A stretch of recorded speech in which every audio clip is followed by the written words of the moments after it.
मेरी फ्रेंड्स थी, उसके मुंह वो बकायदा हमारे बराबर आ रहे होते थे। हमें कई बार बोलने लगता था कि यार भगवान के लिए यार बड़ा अजीब भी लग रहा था, कुछ करो। वो फिर अच्छा अच्छा अच्छा मतलब कोई फर्क ही नहीं पड़ता था उनको। आपने शायद नहीं देखा था नहीं कि सर, ऐसा काफी विजिबल मुंह चाहते हैं भाई। सर खैर हर खूबसूरत लगना सर हर एक का राइट है, मैं उस पर कोई नहीं, ऑब्जेक्शन ये खूबसूरती का नहीं कर स्टैंडर्ड सकती अलग अलग है कि ना। अप्रिशिएट नहीं करूंगी कि उनकी भी आपकी तरह मुझे निकल आए हाँ, आपकी। मतलब मेरे जैसी, मतलब उसके यहाँ पे काफी विजिबल काली वो लाइन की थी। और मैंने उससे कहा यार कि भाई कुछ दिन में तो वी विल टुगेदर, मुझ पे ताव दे रहे होंगे यार। तो बेचारी झेप गई। She was a very bright student. लेकिन वो बड़ा, उसने मुझे गालियां दी बाद में आके, तुम पब्लिक में मेरा ऐसा बोल दिया। मैंने कहा यार लग रहा था तुम्हारी मूछें मेरी से ज्यादा वो घनी दिख रही थी। हमारा इस्लाम से नॉलेज लेकर के बाकी लोग ज्ञानी बन गए। अच्छा, हमारा भी यही क्लेम है। हमारा भी यही क्लेम है और डिट्टो कि भाई इंडियंस को नॉलेज आता था, जो गया पहले आया अरब से, जो है यूरोप, यूरोप से फिर हमारे पास आ गया, और विच इज प्रूवन डॉक्यूमेंटेड है। तो हम ये कह रहे हैं कि अगर आपके पास नॉलेज है तो आप तो प्रूव करो ना, उस नॉलेज को अप्लाई करके उसका रिजल्ट दिखा दो। जैसे हमारे पास वो रिजल्ट, वो नॉलेज थी, और अमेरिका ने और नासा ने तो पूरी कोशिश की कि हमें वो जदीद टेक्नोलॉजियां ना मिले, लेकिन हमने अपनी सूझबूझ से, अपनी नॉलेज के बल पे वो अचीव कर लिया और आगे भी करते जा रहे हैं। जैसे रशिया है, वो तो नहीं लैंड कर पाया चंद्रयान 2 को, अपना जो उनका लूना 3 मिशन था, लेकिन हमने चंद्रयान 3 को सेकेंड अटेम्प्ट में सॉफ्ट लैंड करवा दिया। तो नॉलेज था ना, वो नॉलेज को जब हम अप्लाई करने पे आए तो वो हो गए। तो पॉइंट ये आरजू जी कि हमें डिमोनाइज किया। हम कुछ और हैं, हम फिलोसोफर्स हैं, साइंटिस्ट हैं, इंजीनियर्स हैं, हम जो ट्रेडर्स हैं, हम कॉमर्शियल पर्सन हैं। हमें पेगन प्रूफ करने के लिए हमारी सब चीजों को हटा करके स्नेक चार्मर और पता नहीं अजीब अजीब सी फोटो लेकर के, चूंकि हिंदुस्तान की एक और खास बात थी, यहाँ पे स्पिरिचुअलिज्म था, तो लोग ना बनने ठनने का उतना शौक नहीं है। जैसे आप हिंदुस्तान में आए, तो मैं जब मिडिल ईस्ट में या सेंट्रल एशिया में गया, तो मैंने एक चीज देखा, वहां पे लड़कियों में मेकअप का भूत सवार है। They have to look beautiful all the time. आप समझ रही हैं, मतलब कि अगर वो सो के उठी, मेरी एक फ्रेंड थी, वो तो मेरे पड़ोस में थी, वो सो के उठने के बाद first thing she will do, वो बैठ जाएगी उसके आगे, क्या नाम है, मेकअप के आगे, फर्स्ट थिंग। मैं हैरान हो गया। आप इंडिया में आए, मेकअप का कोई क्रेज ही नहीं है। जो लड़कियां थोड़ी बहुत मॉडर्न शहरों में ले रही हैं, वो तो कुछ कर भी लेती हैं, जो गांव की और जो इधर उधर है महिलाएं, उनको कोई मेकअप का वो नहीं। और शहर में भी मिनिमम है। अगर वो लड़की कॉलेज इंजीनियरिंग में पढ़ रही है तो बहुत बहुत लिपस्टिक लगा लेगी, थोड़ा बहुत इधर पाउडर लगा लिया। लेकिन आप सेंट्रल एशिया में जाएं तो women are under pressure to look beautiful, look clean, look doll. मतलब वो इंसान नहीं अफोर्ड कर सकती, बाल नहीं हो सकते, कुछ और नहीं हो सकता, फेशियल हेयर नहीं हो सकते, ये सब बड़ा फ्राउंड अपॉन है। वो महिलाएं कॉन्शियस भी रहती हैं। हमारे यहाँ ये नहीं मिलेगा आपको। हमारे यहाँ आपको, मेरी फ्रेंड्स थी, उसके मुंह वो बकायदा हमारे बराबर आ रहे होते थे। हमें कई बार बोलने लगता था कि यार भगवान के लिए यार बड़ा अजीब भी लग रहा था, कुछ करो। तो वो फिर अच्छा अच्छा अच्छा मतलब कोई फर्क ही नहीं पड़ता था उनको। आपने शायद नहीं देखा था नहीं कि सर, ऐसा काफी विजिबल मुंह चाहते हैं भाई। सही। तो यहाँ पे आपको नहीं मिलेगा वो क्रेज कि आपको मेकअप कराना है या कुछ ऐसा कराना है, बहुत कम। नहीं कुछ सर खैर हर खूबसूरत लगना सर हर एक का राइट है, मैं उस पर कोई नहीं, ऑब्जेक्शन ये खूबसूरती का नहीं कर स्टैंडर्ड अलग सकती अलग है कि ना। कि खूबसूरती का स्टैंडर्ड हर अलग है। औरत खूबसूरत लगना चाहती है, ये तो फैक्ट है, चाहे जैसे नहीं, मर्जी। वो लगना चाहती है, मगर मैं कह रहा हूँ स्टैंडर्ड जो भार है खूबसूरत लगने का, वो इंडिया में मैं तो कम है। हर चीज अप्रिशिएट नहीं करूंगी कि उनकी भी आपकी तरह मुझे निकल आए आपकी। हाँ, मतलब मेरे जैसे, मतलब उसके यहाँ पे काफी विजिबल काली वो लाइन की थी, और इतने बड़े बड़े बाल, अब मैंने उसको कह दिया कि मैं तो कभी अप्रिशिएट नहीं करूंगी कि ऐसा हो। नहीं, अप्रिशिएट मैंने भी नहीं कहा। मैंने उससे कहा यार कि भाई कुछ दिन में तो वी विल टुगेदर, मुझ पे ताव दे रहे होंगे यार। तो बेचारी झेप गई। She was a very bright student. लेकिन वो बड़ा, उसने मुझे गालियां दी बाद में आके, तुम पब्लिक में मेरा ऐसा बोल दिया। मैंने कहा यार लग रहा था तुम्हारी मूछें मेरी से ज्यादा वो घनी दिख रही थी भाई। तो मतलब मेरे कहने का मतलब यह है कि यहाँ पे उतना प्रेशर नहीं है। आप देखेंगे कि उतना लोग मतलब, तो इंडियंस, इवन पुरुष भी, आप बनारस बनारस में आएंगी ना, तो लोग वहां बैठे होंगे पान की दुकान के आगे, और पेट, ये जो गंजी है वो पेट पे डाल लेंगे, और उसके बाद छोटा सा वो पहन करके चलेंगे। प्रोफेसर भी जो है वो एक कुर्ता पजामा में आ जाएगा, कोई टाई शाई नहीं। जिसको जितना नॉलेज होगा वो उतना ही जो है ना कम बनेगा ठनेगा। आप देखेंगे उसको, वो फिर एकदम स्पिरिचुअलिज्म की ओर चला जाते हैं। उनके यहाँ पे ये हमारी एक सोच है। और यूरोप में नहीं होना इसी नहीं सोच चाहिए। आई फील होना नहीं चाहिए, चाहे मेल हो या फीमेल, उनको थोड़ा अपना जो हुलिया है या अपने आप को थोड़ा सा अच्छा नजर आना चाहिए। मैं तो अपने फ्रेंड्स को इवन जो मेरे इंडियन फ्रेंड्स हैं, मैं तो उन्हें भी बहुत टोकती हूँ, ऐसा रुमाल लगा लो, ऐसी जैकेट पहन लो। मैं तो बहुत आइडियाज देती हूँ, वो बेचारे मुझसे तंग भी होंगे, इनको लेकिन मैं हमारे नहीं यहाँ छोड़ती किसी सैपियोसेक्सुअल कहते हैं।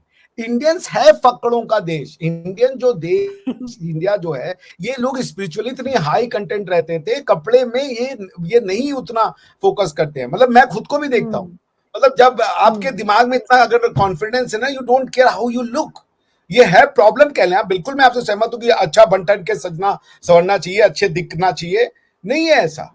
आपको मिलेंगे प्रोफेसर अच्छे खासे एकदम आईआईटी वाईआईटी के बड़े से, यहाँ से पैंट से निकली हुई है जेब और वो ऐसे ही जाके पढ़ा रहे हैं, पैंट फटी हुई है, जाके क्लास में लेक्चर दे देते हैं, कोई दिक्कत ही नहीं। थैंक गॉड मेरे सारे दोस्त बहुत हैंडसम है और बहुत वेल ड्रेस्ड भी हैं। I am happy including yourself, आप भी ठीक ठाक वेल ड्रेस्ड नहीं, मैं है। आपके यहाँ पे आने की कोशिश करता हूँ। मैंने नीचे कमेंट पढ़े हैं कि यार तू जैसे भी आता है वैसे बैठ जाता है। मैंने ये कमेंट अपने लिए भी पढ़े हैं भाई, कुछ तो यार प्रोफेशनलिज्म रखो।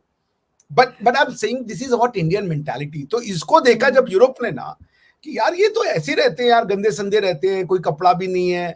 और जो एक बहुत बड़ा साधु ज्ञानी आदमी था, ऋषि मुनि था, उसको भी वो समझते थे तो फक्कड़ है, लेकिन वो मुंह खोलेगा तो वो जीत, आप उससे बात ही नहीं कर सकते। तो उन्होंने एक पिक्चर बना दी हमारी, इंडिया को ये बेच दिया, ये है इंडिया। अभी आज का अगर आप इस बार का इकोनॉमिस्ट पढ़ें, इकोनॉमिस्ट ने इतना खराब लेख लिखा है इंडिया के लिए कि इंडियंस ने कैनेडियंस को चैलेंज कर दिया है, अब तो इनको इसका कॉन्सिक्वेंस भोगना पड़ेगा। इंडियंस इंटरनेशनल रिलेशन में अब अपनी बात रख रहे हैं, दूसरों की बात सुनना नहीं चाहते। मतलब वो ये चाहते हैं कि हम उनकी बात सुने। उनको ये नहीं पता है कि जिसको वो इंटरनेशनल रिलेशन कह रहे हैं उसको तो चलाने वाले हम थे, क्योंकि इंटरनेशनल रिलेशन का मेन सेंटर होता है ट्रेड। और 2000 साल तक इंडिया और चाइना मिलकर 55% ऑफ द वर्ल्ड ट्रेड थे, वर्ल्ड जीडीपी थे। तो तुम हमको सिखा रहे हो, तुम्हारे पास आज पैसा आया है। ट्रेड का मतलब होता है इंटरनेशनल रिलेशन, और कोई इंटरनेशनल रिलेशन नहीं था। ये तो 8वीं 9वीं शताब्दी से एक दो थ्योरीज आई जिन्होंने तलवार के हिसाब से दुनिया को बदलने की कोशिश की।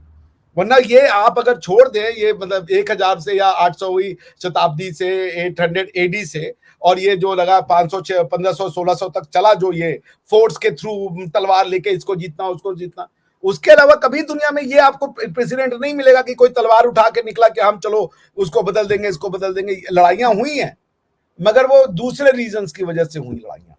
तो पॉइंट मेरे कहने का मतलब यही है आरजू जी कि Indians by nature are spiritual, they don't want to look सैपियोसेक्सुअल।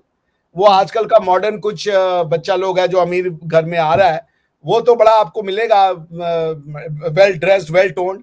Majority Indian आपको वही मिलेंगे। उनको वो कुछ भी पहन के, लाल जूता, अरे काला चप्पल फटा हुआ, उसमें भी वो निकल जाएंगे। हमारे पड़ोस में हमारे फैकल्टी, आप उनको मैं कभी दिखाऊंगा, ऐसे ही निकल लेते हैं, कोई फर्क नहीं पड़ता। तो ये नहीं हमारी इमेज बना। मैं ये सब इसलिए नहीं कहता हूँ इमेज कि आपके लोग, एक मिनट बात मैं लूंगा, जो लोग इसको भूल गए कि मैं क्यों ये बात कर रहा, ये वो हमारे अपीयरेंस को, फिजिकल अपीयरेंस को उन्होंने हमारी आइडेंटिटी बना दी कि ये चूंकि रहते ऐसे हैं गंदे संदे, या उतना वेल ग्रूम्ड नहीं रहते। गंदे संदे is a wrong word, because India hygienic में बहुत, हाइजीन में बहुत आगे था। ये वेल ग्रूम्ड नहीं रहते, तो ये लोग ऐसे ही हैं। ये हमारी इमेज बना दी। नहीं होना तो नहीं चाहिए सर कि इस तरह से इमेज बन जाए, लेकिन बहरहाल जो पहले, अगर आप कोई टीवी देख रहा हो, कोई यूट्यूब देख रहा हो, कुछ भी हो, फर्स्ट टाइम तो हम किसी की अपीयरेंस ही देखते हैं ना, वो क्या बात कर रहा है। बहुत बार ऐसा भी होता है कि बहुत वेल ड्रेस लोग हैं, लेकिन जब बात करते हैं तो आपको 1 मिनट के लिए उनकी बात सुनना मुश्किल हो जाती है, इतनी बेकार बातें भी करते हैं। लेकिन खैर मेरा एक्सपीरियंस अच्छा रहा, चाहे वो पाकिस्तान हो या भारतीय दोस्त हो मेरे। I am happy and I am so much lucky कि वो सबके सब गुड लुकिंग भी हैं और वेल ड्रेस्ड भी हैं, और थोड़ा बहुत अगर मैं कुछ बोलूं तो सुन भी लेते हैं, माइंड भी नहीं करते। नहीं, मैं आपको बताऊं, मैं जर्मनी में जब पहुंचा ना, हैम्बर्ग में, तो मैं बस में बैठा। तो बस में मैंने देखा फोटो, क्योंकि आप तो यूट्यूब की बात करनी है ना, मगर आप अगर इंडिया आएंगी तो वो जो फोटो खींचते हैं आप, वो फोटो में एक उसने साधु था, अपना तिलक विलक लगा के और ये बैठा हुआ था यूं, और वो फोटो उन्होंने जर्मनी में ऐसे लगाई हुई थी, मतलब बस में लगाई हुई थी। क्या उसका पर्पस था मुझे नहीं पता, but that's how they presented India. German में मेरी फ्रेंड बताती थी, उन्होंने अपने किताबों में पढ़ा है कि इंडिया में गंदगी है, इंडिया में ये, इंडिया की साइंस एंड टेक्नोलॉजी को भुलवा दिया। भाई दुनिया को दिया है हमने, मैं किताबों के साथ डॉक्यूमेंटेड प्रूफ देने को तैयार हूं, लेकिन इन्होंने हमारी आइडेंटिटी क्या बना दी, हमारी मतलब आपकी और हमारी आरजू जी, कि हम स्नेक चार्मर है, सिर्फ इसलिए कि इनकी जो थ्योरी आई वो थ्योरी सेल्फ सस्टेनेबल नहीं थी, उस थ्योरी को एग्जिस्ट करने के लिए सामने वाली थ्योरियों में कमी निकालनी थी, उन्होंने वो निकाला। अगर उनकी सेल्फ सस्टेनेबल थ्योरी होती ना तो वो कहते कि भाई तुम अपनी तुलना कर लो, हम तुम्हारी तुलना कर ले, आ जाओ बात हो जाए। वो नहीं किया उन्होंने अपनी किताबों में हमारी बारी, हमारी जो थ्योरी की मिसअंडरस्टैंडिंग थी, झूठ जिसको कह ले आप, वो उन्होंने छाप दिया। जैसे वर्ण सिस्टम है, कास्ट सिस्टम है, मैं ताल ठोकता हूं, मैं आपके यहाँ चैलेंज देता हूं, जैसे मैं कहता हूं मैं शूद्र ब्राह्मण हूं, कि कास्ट सिस्टम में हायरार्की नहीं है, और कास्ट सिस्टम जो था वो डिवीजन था वर्क का, लेबर का, गुण का। आप अगर पढ़ ले गीता का वो भी है कि मतलब आप जैसे प्रोफेसर और जेनिटर एक नहीं हो सकते, प्रोफेसर और जेनिटर एक नहीं हो सकते, they are different similarly, but professor और जेनिटर हैं तो वो एक दूसरे से छोटे नहीं है। अगर कोई किसी को आप प्रोफेसर बना रही है और किसी को जेनिटर मतलब जो बाथरूम या जो यूनिवर्सिटी को साफ कर रहा है, उन दोनों को अगर आप दो अलग अलग डेजिग्नेशन दे रहे हो और जेनिटर आपको लग रहा है कि वो साफ कर रहा है इसलिए गलत खराब काम कर रहा है या छोटा काम कर रहा है, ये आपकी सोच है। लेकिन प्रोफेसर और जेनिटर सेम है, हम लोग सेम जगह पे सेम आइडेंटिटी के साथ रहते हैं, लेकिन हमारी सैलरी सेम नहीं है क्योंकि हम दोनों परफॉर्म अलग अलग करते हैं। तो मैं शूद्र हूं जब मैं अपने घर में खुद झाड़ू लगाता हूं, सेवा करना बुरी बात नहीं है। जैसे प्रधान सेवक मोदी जी अपने आप को कहलाते हैं, वो अगर आप वर्ड हटा दें सेवक की जगह तो आएगा प्रधान शूद्र हैं वो। मैं जब अपना काम करता हूं तो मैं शूद्र हूं, जब मैं पढ़ाई लिखाई करता हूं तो ब्राह्मण। और ब्राह्मण का मतलब भी कोई ये कास्ट नहीं था, ब्राह्मणा जो सही मतलब है वो है कॉन्शियसनेस, क्योंकि जो वर्ल्ड जो हमारे यहाँ क्रिएशन थ्योरी है वो जुडाइज्म की, या अब जो आप ये जूडो क्रिश्चियन ट्रेडिशन की क्रिएशन थ्योरी जो ओवर सिंप्लीफाइड है, हमारे यहाँ वो नहीं है। जय हिंद दोस्तों, स्वागत है आप सभी का हमारे चैनल पर। दोस्तों, जिस तरह से भारत आज तरक्की के रास्ते पर आगे बढ़ रहा है, उससे पूरी दुनिया हैरान है कि कैसे एक सपेरे वाला देश आज दुनिया को लीड करता हुआ नजर आ रहा है। अमेरिका भी आज भारत के कदमों में अपना सिर झुका रहा है, तो वहीं पर मुस्लिम देश जो हैं वो भी हैरान हैं कि कैसे मोदी साहब के नेतृत्व में दुनिया के सभी देश उनके पीछे पीछे चलने को राजी हैं। कभी भारत को गंदगी वाला देश कहा जाता था, कभी सपेरों वाला देश कहा जाता था। दुनिया के तथाकथित लेखक भारत के बारे में अनाप शनाप लिखकर भारत की शाख को गिराने की कोशिशों में लगे रहते थे। लेकिन जिस तरह से भारत ने आज अपना दबदबा पूरे विश्व में कायम किया है, वो काबिले तारीफ है।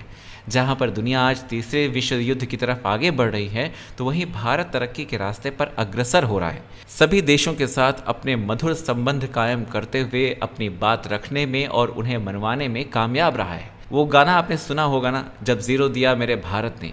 दोस्तों, ये वही देश है जहाँ पर सभ्यता और संस्कृति सबसे पुरानी है, लेकिन हर धर्म अपने आप को आगे रखने की कोशिशों में लगा रहता है, लेकिन भूल जाता है कि किसी भी तकनीकी विकास का आधार भारत के वो महान ग्रंथ हैं जिनकी बदौलत दुनिया ने तकनीकी विकास किया है। लेकिन भारत का ये विकास दुनिया को रास नहीं आ रहा है, क्योंकि उनको ऐसा लगता है कि भारत आगे निकल गया तो उनका दबदबा पूरे विश्व में कम हो जाएगा। अमेरिका जैसे देश भी पीठ में खंजर घोंपने को तैयार खड़े हैं। ऐसे में देश का नेतृत्व जिन हाथों में है, उससे हम कह सकते हैं कि देश हमारा सुरक्षित है और ऐसे ही आगे बढ़ता रहेगा। आपको क्या लगता है? कमेंट करके बताएं। चैनल पर अगर नए हैं तो चैनल को सब्सक्राइब करें, इस वीडियो को लाइक करें और शेयर करें।